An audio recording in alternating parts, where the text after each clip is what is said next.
Welcome to Naresh Academy UPSC, APPSC, Group 1 and 2 Related Daily Current Affairs మార్చి 26, 2024 prelims practice and previous ప్రశ్నలు సమగ్ర విశ్లేషణ తెలుగులో. Question number 1 Chandrayaan landing site శివశక్తిగా నామకరణం గురించి తెలపండి. సందర్భంగా చంద్రయాన్ ల్యాండింగ్ సైట్కు అధికారికంగా శివశక్తి పాయింట్ అని పేరు పెట్టేందుకు పారిస్లోని IAU 19-03-2024న ఆమోదం తెలిపినట్టు ప్లానెటరీ నామించర్ గెజిట్ వెల్లడించింది. చంద్రయాన్ ప్రయోగంలో భాగంగా భారత అంతరిక్ష పరిశోధన సంస్థ ఇస్రో పంపిన విక్రమ్ ల్యాండర్ చంద్రుని దక్షిణ ధ్రువంపై తొలి అడుగు మోపిన ప్రదేశాన్ని ఇకపై ప్రపంచ దేశాలన్నీ శివశక్తి పాయింట్గానే పిలువనున్నాయి.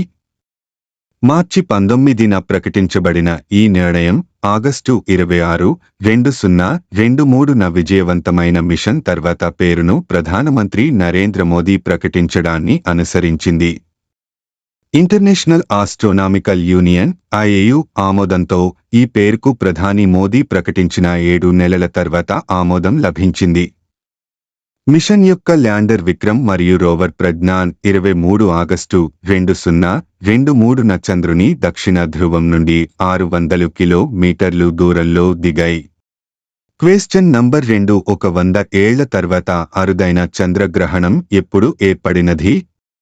జవాబు ఈ చంద్రగ్రహణం భారత కాలమానం ప్రకారం సోమవారం ఉదయం 10:24 గంటల ప్రారంభమై మధ్యాహ్నం 03:01 గంటల వరకు కొనసాగుతుంది. ఏకంగా 4.36 నిమిషాల పాటు సాగే ఈ అరుదైన పెనంబ్రల్ చంద్రగ్రహణం మళ్లీ 2042లో మాత్రమే సంభవిస్తుందని ఖగోళ శాస్త్రవేత్తలు చెబుతున్నారు. మార్చి 24, 1925 మధ్యరాత్రి చంద్రుడు ఘోస్ట్లలా ఎగురుతాడు కాబట్టి దీనిని ఘోస్ట్ చంద్రగ్రహణం అని కూడా పిలుస్తారు. వివరాలు: హోలీ పండగ రోజున చంద్రగ్రహణం ఏర్పడటం 100 ఏళ్ల తర్వాత ఇదే తొలిసారి. 1924లో మార్చి 25 సోమవారం హోలీ పండగ రోజున ఈ చంద్రగ్రహణం ఏర్పడింది. ఈరోజు ఏర్పడుతున్న ఈ గ్రహణం భారత్లో కనిపించదు. జర్మనీ, నెదర్లాండ్, అమెరికా, ఆఫ్రికా దేశాల్లో ఈ గ్రహణం కనిపిస్తుంది. చంద్రగ్రహణం అనగా సాధారణంగా భూమి, చంద్రుడు, సూర్యుడు ఒకే సరళ రేఖపై వచ్చినప్పుడు గ్రహణాలు ఏర్పడతాయి. జాబిల్లి, సూర్యుడికి మధ్య భూమి అడ్డుగా వచ్చినప్పుడు ఆ నీడ చంద్రుడిపై పడితే చంద్రగ్రహణం సంభవిస్తుంది. ఆ సమయంలో భూమిపై ఉన్నవారికి చంద్రుడు కనిపించడు.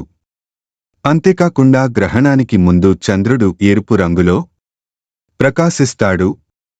సూర్యకాంతి పొందిన భూమి వాతావరణం జాబిల్లిపై ప్రతిబింబించడంతో ఎర్రగా మారుతుంది.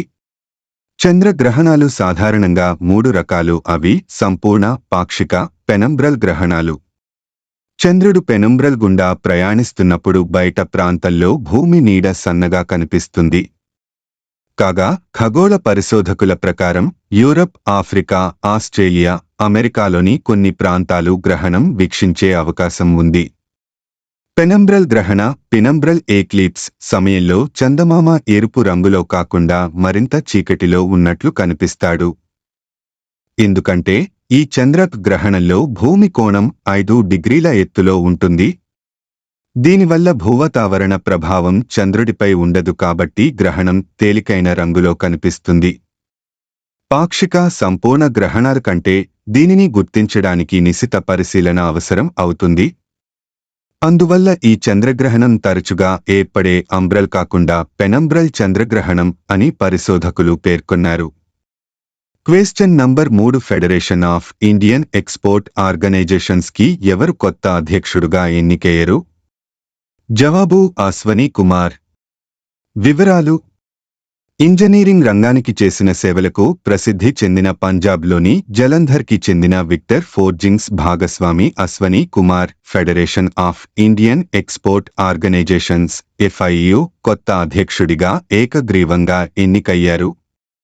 లో చైర్మన్, ఉత్తర ప్రాంతం మరియు మేనేజింగ్ కమిటీ సభ్యునిగా పనిచేశారు. FIU అనేది భారతదేశంలోని ఎగుమతిదారుల యొక్క అతిపెద్ద సంఘం. భారతదేశ ఎగుమతులను ప్రోత్సహించడానికి మరియు అభివృద్ధి చేయడానికి FIU పనిచేస్తుంది. FIU ప్రభుత్వానికి ఎగుమతి విధానాలపై సలహా ఇస్తుంది. Federation of Indian export organisations FIU అనేది 1965లో వాణిజ్య మంత్రిత్వ శాఖ, భారత ప్రభుత్వం మరియు ప్రైవేట్ వాణిజ్యం మరియు పరిశ్రమల విభాగం ద్వారా స్థాపించబడిన భారతదేశంలో అపెక్స్ ట్రేడ్ ప్రమోషన్ ఆర్గనైజేషన్. విదేశీ మార్కెట్లలో భారతీయ వ్యవస్థాపకులు మరియు ఎగుమతిదారులకు ప్రాతినిధ్యం వహించడం మరియు సహాయం చేయడం ఈ సంస్థ బాధ్యత. క్వశ్చన్ నంబర్ 4 ఉత్తరప్రదేశ్ మదరసా చట్టం 2004. దీని ద్వారా రాష్ట్రంలో మదర్సాలు పాలించబడుతున్నాయి. రాజ్యాంగ విరుద్ధమని, ఇది లౌకికవాద సూత్రాన్ని ఉల్లంఘిస్తుందని ఏ కోర్టు తీర్పునిచ్చింది? జవాబు అలహాబాద్ హైకోర్టు. వివరాలు: Uttar Pradesh board of madrasa education act 2024 రాజ్యాంగ విరుద్ధమని అలహాబాద్ హైకోర్టు శుక్రవారం మార్చి 23, 2024 స్పష్టం చేసింది.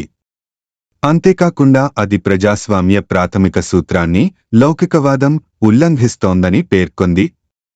ప్రస్తుతం మదర్సాల్లో చదువుతున్న విద్యార్థులను సాధారణ విద్యా వ్యవస్థలోకి తీసుకువచ్చే పథకాన్ని రూపొందించాలని జస్టిస్ వివేక్ చౌదరి, జస్టిస్ సుభాష్ విద్యార్థితో కూడిన ధర్మాసనం యూపీ ప్రభుత్వాన్ని ఆదేశించింది. రాష్ట్రంలో ఇస్లామిక్ విద్యా సంస్థలపై సర్వే నిర్వహించాలని ప్రభుత్వం నిర్ణయించిన నేపథ్యంలో ఈ వడింది. అలాగే విదేశాల నుంచి మదర్సాలకు వచ్చే నిధులపై దర్యాప్తు చేపట్టేందుకు యూపీ ప్రభుత్వం 2023 అక్టోబర్లో సిట్ స్పెషల్ ఇన్వెస్టిగేషన్ టీం ఏర్పాటు చేసింది. క్వశ్చన్ నంబర్ 5 2024లో మొదటి గ్లోబల్ అసమానత పరిశోధన అవార్డులు GAR 24 ఎవరు గెలుచుకున్నారు? ఏ. థామస్ పికెట్టి మరియు ఇమ్మాన్యుయేల్ సాజ్. బి. అమర్త్య సేన్ మరియు ఎస్తేర్ డుఫ్లో. సి. జోసెఫ్ స్టిగ్లిట్జ్ మరియు పాల్ క్రుగ్మాన్. డి. బీనా అగర్వాల్ మరియు జేమ్స్ బోయిస్. జవాబు 4 బీనా అగర్వాల్ మరియు జేమ్స్ బోయిస్. వివరాలు: బహుమతిని బీనా అగర్వాల్ మరియు జేమ్స్ బోయిస్లు సామాజిక మరియు పర్యావరణ అసమానతల రంగంలో చేసిన అద్భుతమైన కృషికి సంయుక్తంగా అందించారు. బీనా అగర్వాల్ భారతీయ అభివృద్ధి ఆర్థికవేత్త. ఆమె మాంచెస్టర్ విశ్వవిద్యాలయంలోని గ్లోబల్ డెవలప్మెంటు ఇన్స్టిట్యూట్లో ఆర్థిక శాస్త్రాభివృద్ధి, పర్యావరణ ప్రొఫెసర్. 2007లో భారత రాష్ట్రపతి పద్మశ్రీ అవార్డు ఇచ్చారు.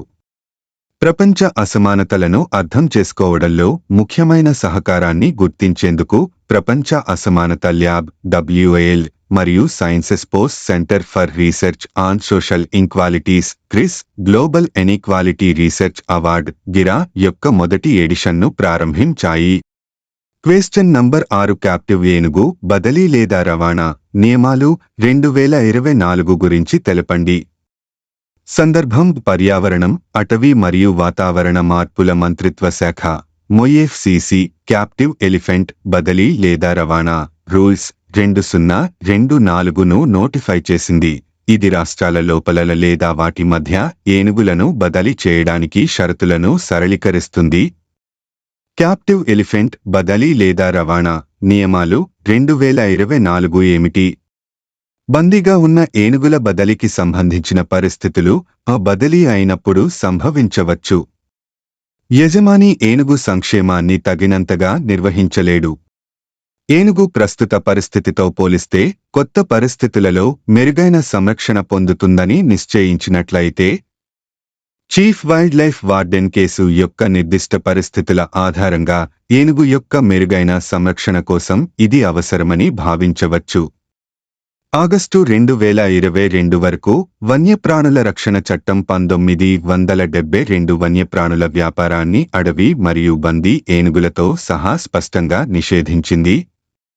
క్యాప్టివ్ ఎలిఫెంట్ బదిలీ లేదా రవాణా రూల్స్ 2024-2022లో వన్యప్రాణుల రక్షణ చట్టానికి చేసిన సవరణల నుండి బందీ అయిన ఏనుగులను వన్యప్రాణుల వ్యాపారంపై నిషేధం నుండి మినహాయించింది.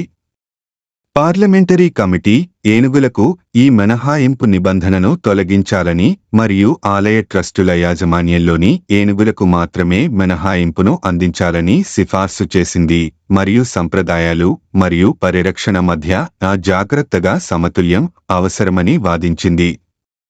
ఈ మినహాయింపును తొలగించడానికి సిఫార్సులు ఉన్నప్పటికీ తుది సవరించిన చట్టం దానిని అలాగే ఉంచుతుంది.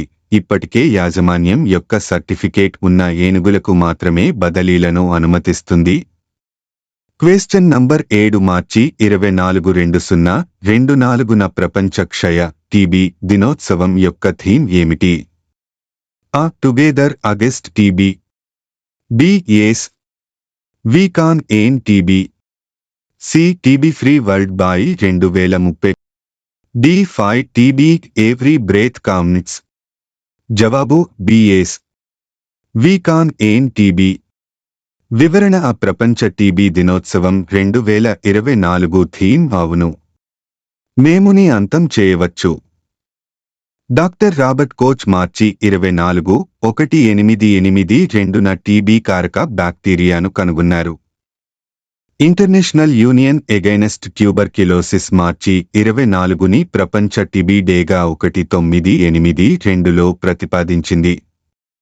టీబీ ప్రపంచ జనాభాలో 1/4 మందిని ప్రభావితం చేస్తుంది.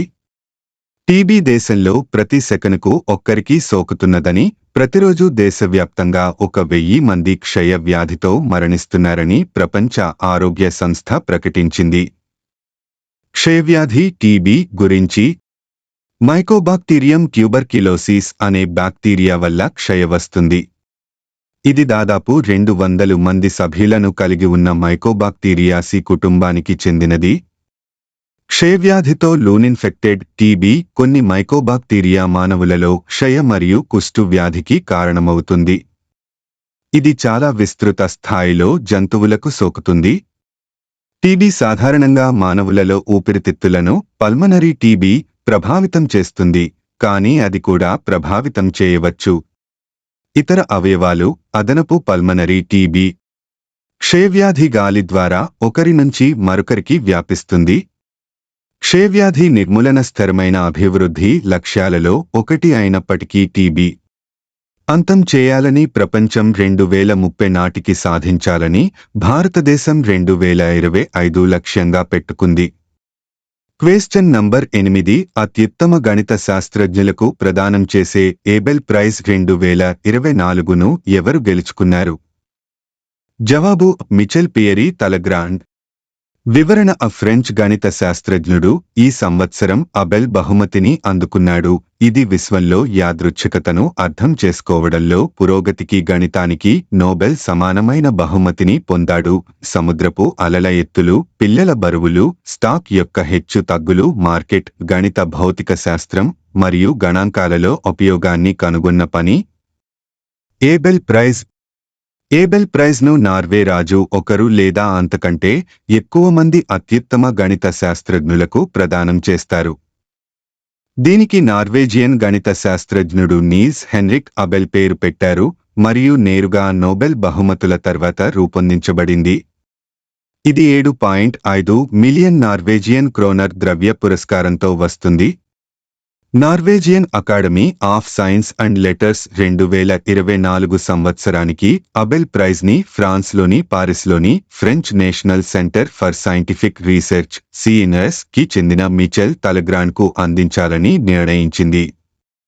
మిచెల్ పియరీ తలగ్రాండ్ జననం ఫిబ్రవరి 15, 1952, ఒక ఫ్రెంచ్ గణిత శాస్త్రజ్ఞుడు. 1977 నుండి డాక్టర్ ఆఫ్ సైన్స్. అతను 1985 నుండి CNRS లో డైరెక్టర్ ది రీసెర్చెస్ మరియు institute the mathematic of Paris యొక్క ఫంక్షనల్ అనాలిసిస్ టీంలో సభ్యుడు. తలగ్రాండ్ మార్చి 1997లో అకాడమీ డెస్ సైన్సెస్ ఆఫ్ పారిస్కు కరస్పాండెంట్గా ఎన్నికయ్యారు. ఆపై నవంబర్ 2004లో గణిత విభాగంలో పూర్తి సభ్యునిగా ఎన్నికయ్యారు. 2024లో తలగ్రాండ్ అబెల్ బహుమతిని అందుకున్నాడు.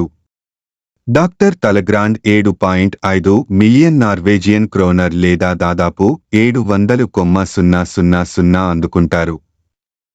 ఆ డబ్బు మరో ప్రతిష్టాత్మకమైన షాప్ ప్రైజ్ కోసం 2019లో అతను గెలుచుకున్న డబ్బుతో పాటు నాకు ఇష్టమైన గణిత రంగాలలో కొత్త బహుమతిని అందజేస్తానని అతను చెప్పాడు.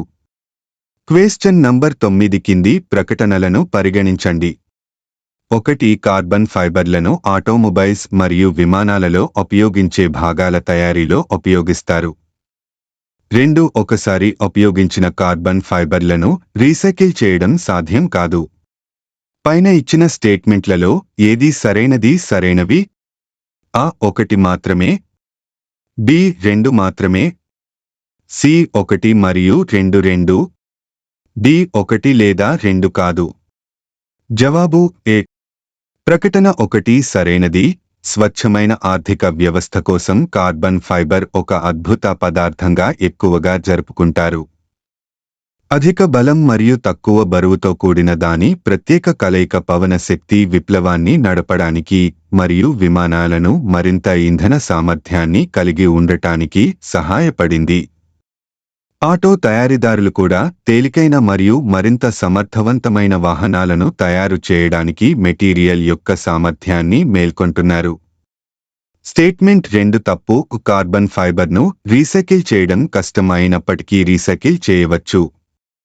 ల్యాండ్ఫిల్ నుండి కార్బన్ ఫైబర్ను మళ్లించాల్సిన అవసరం ఉంది. అవి కార్లు, బైక్లు మరియు డజన్ల కొద్దీ ఇతర అప్లికేషన్లలో రీసైకిల్ కార్బన్ ఫైబర్ను ఉపయోగించడం కోసం గేట్లను తెరవగలవు. వారు చాలా శక్తిని కూడా ఆదా చేయవచ్చు. వర్జిన్ మెటీరియల్ ఉత్పత్తి ప్రక్రియలో అత్యంత శక్తితో కూడుకున్న భాగం కాబట్టి రీసైకిల్ చేయబడిన కార్బన్ ఫైబర్ తరచుగా టెన్నిస్ రాకెట్లు మరియు గోల్ఫ్ క్లబ్లలో ముగుస్తుంది. ఇక్కడ బలం కంటే తక్కువ బరువు మరియు కార్బన్ ఫైబర్ క్యాచెట్ చాలా ముఖ్యమైనది. Question number 10. కాకతీయుల పాలన నాటికి ఉన్న ప్రధాన రహదారులు ఏవి? 1. ఓరుగల్లు త్రిపురాంతకం నెల్లూరు. 2. ద్వారసముద్రం బళ్ళారి ఓరుగల్లు. 3. మోటుపల్లి త్రిపురాంతకం బళ్ళారి. 4. పల్నాడు నల్గొండ నేకిరేకల్లు ఓరుగల్లు. దిగువ ఇవ్వబడిన కోడ్లను ఉపయోగించి సరైన సమాధానాన్ని ఎంచుకోండి. 1 1 మరియు 2 మాత్రమే. 2 2 మరియు 3 మాత్రమే. 3 3 మరియు 4 మాత్రమే. 4 1 మరియు 4 మాత్రమే. సమాధానం 3. వివరణ కాకతీయుల పాలన నాటికి ఉన్న ప్రధాన రహదారులు మోటుపల్లి త్రిపురాంతకం బళ్ళారి పల్నాడు నల్గొండ నేకిరేకల్లు ఓరుగల్లు. 13వ శతాబ్దానికి చెందిన తెలుగు కవి కేతన కంచి నుండి అయోధ్యకు నెల్లూరు మరియు వరంగల్ మీదుగా వెళ్లే మార్గాన్ని పేర్కొన్నాడు. ఇది నెల్లూరు మరియు వరంగల్ పట్టణాలను అయోధ్యతో కలుపుతూ ఉత్తరం నుండి దక్షిణానికి ప్రధాన అంతర్గత మార్గం. మహమ్మద్ బిన్ తుగ్లక్ కూడా అదే దారిలో వెళ్లి వరంగల్ వచ్చారు. అన్ని ముఖ్యమైన పట్టణాలు మరియు నగరాలు రాజధాని నగరం వరంగల్తో అనుసంధానించబడ్డాయి. పండితారాధ్య చరిత రచయిత పాలకుర్కి సోమనాథుడు ప్రస్తుత గుంటూరు జిల్లాలోని కండవోలు నుండి కర్నూలు జిల్లాలోని శ్రీపర్వతం లేదా శ్రీశైలం వరకు అమరారామ, నీరుగుడుములు, పానుగల్లు, వాణిపురము, వెల్లటూరు మార్గాన్ని స్పృశిస్తూ సాగిన మార్గాలను ప్రస్తావించారు. క్రీడాభిరామము త్రిపురాంతకం నుండి నకరేకల్ మీదుగా రాజధాని నగరం వరంగల్కు వెళ్లే షార్ట్ కట్ మార్గాన్ని వివరిస్తుంది. అయ్యావలి గిల్డ్ కొన్ని అంతర్రాష్ట్ర దూర మార్గాలను ఉపయోగించింది. ఇటువంటి మార్గాలు ఇప్పటికీ ఆంధ్ర మరియు కర్ణాటకలోని ముఖ్యమైన పట్టణాలను కలుపుతూ జాతీయ రహదారులుగా మిగిలి ఉన్నాయి. బళ్ళారి నెల్లూరు, బళ్ళారి చిత్తూరు, రాయచూర్ కొలనుపాక, బీదర్ లేదా కళ్యాణి కొలనుపాక మరియు హనుమకొండ మధ్య ఉన్న రహదారులు ఆ పురాతన అంతర్రాష్ట్ర వాణిజ్య మార్గాలలో కొన్ని. కర్ణాటకలోని కొప్పల్లాయచూర్ మరియు ఆంధ్రాలోని కొలనుపాక మధ్య ఉన్న రహదారి చాళుక్యుల కాలంలో బాగా ప్రయాణించే రహదారి. Thank you for watching this video. Please subscribe my YouTube channel @Naresh Academy 5509. Have a nice day.